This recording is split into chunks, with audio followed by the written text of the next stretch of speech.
Magandang umaga mga Lodi. I-share ko lang yung aking ginagawa. Gaya nito ngayon.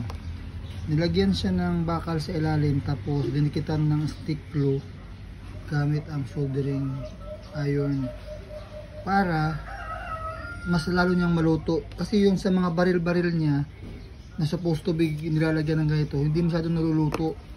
So ito, siguradong naluluto talaga niya mabuti kaya dumidikit ng maayos. So kaya ko nilagyan ng mga bakal tsaka mga stick dito para hindi siya maghiwalay.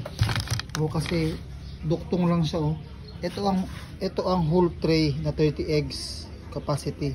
Ito nilagay ko lang ito 12 para additional, para sakto rin sa ating frame.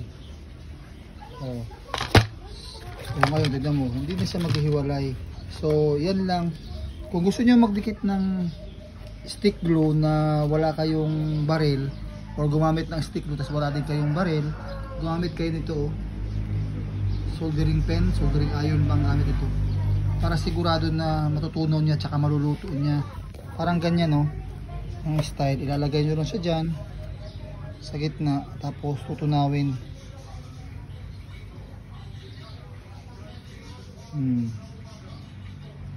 Para maluto ng maayos kaysa dun sa mismong pinaglalagyan ng ng stick glue niya, hindi masyadong niluluto. Ito lutong-luto talaga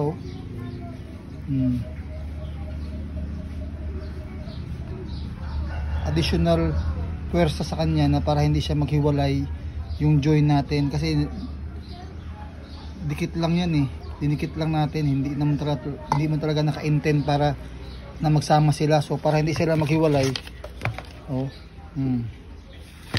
yun lang, idea lang. Baka may makuha kayo ng mga tips kahit paano.